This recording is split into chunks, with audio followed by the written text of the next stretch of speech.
guys, welcome to this tutorial on how to use the C1 XR charger typically found in the Cuta Copter product range. So when you open up your box, you will get the charger, the power lead, the charge cable to suit the battery, and the balance port.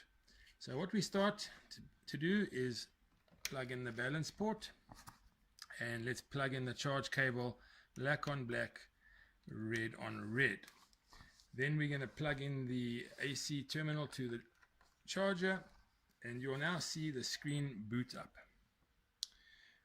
The screen will show LiPo battery, and that is where we want to start. So just look at some basic terminology so you know what we're talking about. This is the XT90 battery plug, and this is the balance plug. So when we say put the balance plug in the balance board, this is the balance board, and this is the charge cable. So let's start by inserting the balance plug into the balance board. Now do not get this the wrong way around. That will short circuit the battery and blow your balance board. You will notice some locators, and let's carefully insert it correctly into the correct plug. Inserting it in the wrong plug will be a problem. Then we're going to insert our battery plug into the charge cable. There we go. Those are our connections we need to have to do a balanced charge. The next thing we do is push start on the charger, and the screen will come up saying LiPo balance charge, and there's going to be a number there. This says 6S because we are using a 6-cell battery, 1, 2, 3, 4, 5, 6 cells, which will be 25.2 volt when fully charged.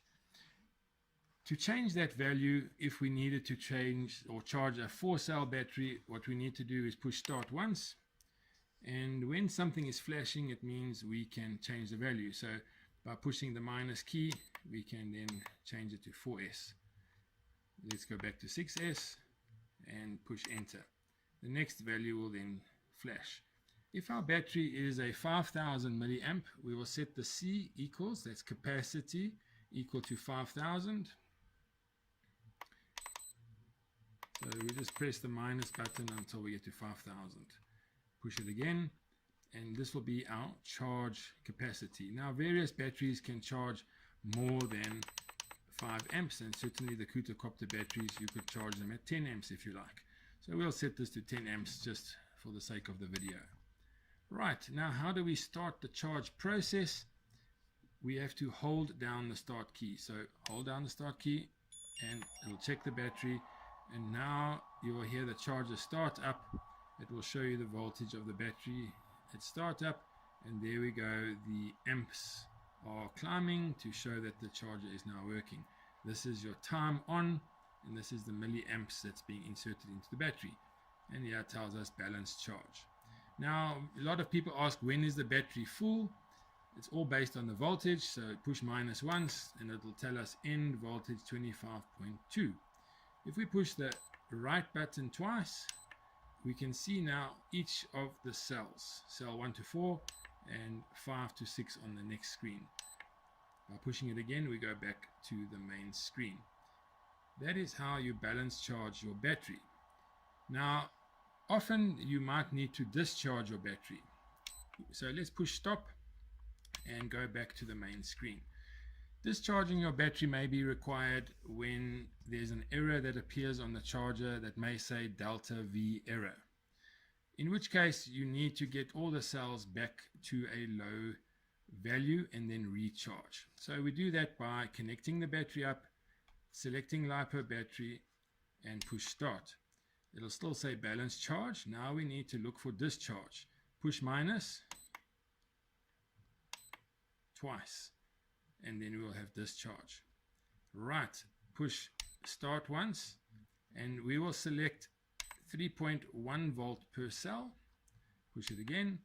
This is the charge value, and you can set that according to whatever you want. Let's leave it on 2. And the last one, you'll see 6S, and we can set that to 5S or 4S. Since we have a 6S battery, we'll leave it on 6S and click start once. To start discharging, we will then hold it in. Now you'll see it says discharge, and once again all the same things, voltage, etc., etc. Do you want to see when it will stop? Yes. And what is the voltage of the cells?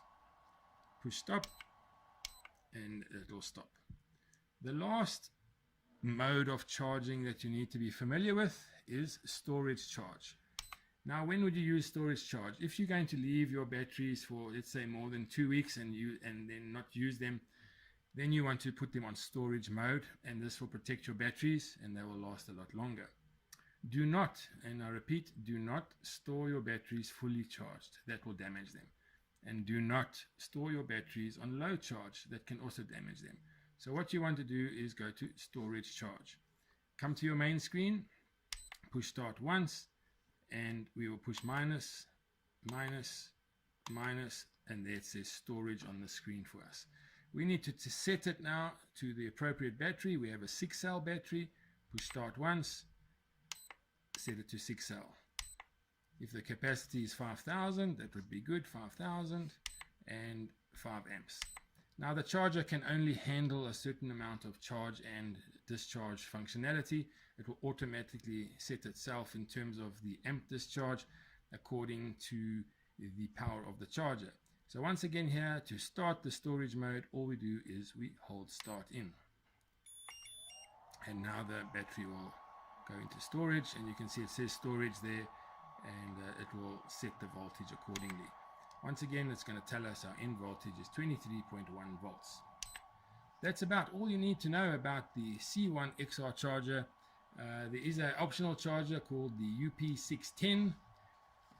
This is the UP610 charger. It's a DC only, but it is a 200 watt charger which will allow you to charge much more quickly.